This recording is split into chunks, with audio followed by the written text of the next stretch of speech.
First of all, I have to say, you are just gorgeous. You're just beautiful. So are you. Oh, well, thank you. Thank you. Okay, I saw the movie on Friday. This is going to be big. Are you anticipating, the fans just going absolutely crazy, especially over the hot vampires in the movie? Right. Yeah. Well, they're already going crazy over the hot vampires. Right. Yeah. Hopefully. I mean, it's a very passionate book, so it makes sense that the audience would be like as hardcore. Right. And you hadn't read the books before, right? Mm-mm. Was that by design? Did you just not want to have any preconceived notions about who the character was? Well, once I hadn't heard about the book until I learned about the movie, and subsequently lived with the first book for 3 months or however long that was. Mm-hmm. And I haven't been able to move on. It was just too much. It's like you have to live something for, that amount of time, and it's so heightened all the time, and it's so strained all the time. I couldn't. I needed some breathing room. Because it seems like when you get into this character, you can't leave her, right? You have to really, really just live her every day. Would you say? Point.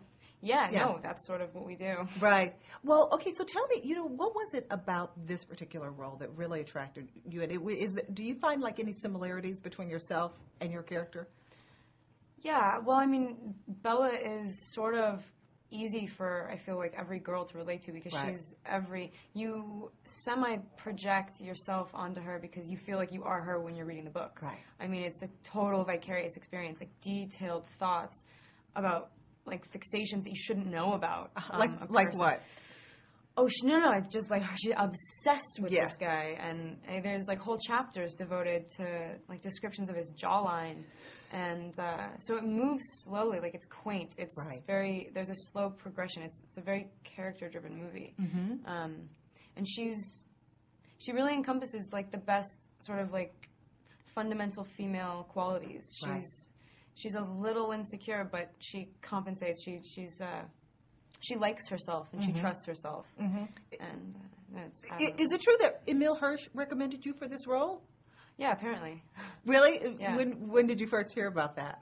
Catherine said something at the audition. She just said, it's weird. We're a very incestuous group. We all knew each other through other people. So it was Emile said you agree. I don't know how it went down exactly, but I think they talked about it. So you haven't had a chance to call him and say, "Hey, thanks." Hey, thanks, buddy. No.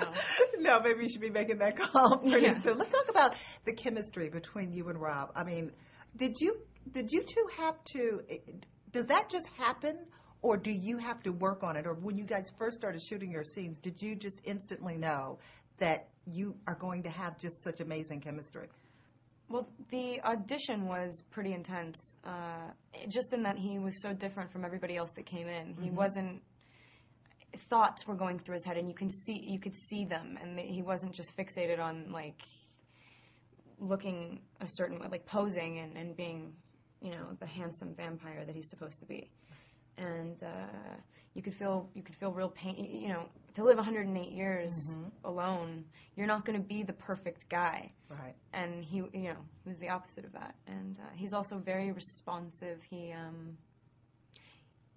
sees and he listens, and that's very important. That you're not acting in a scene by yourself. Right. So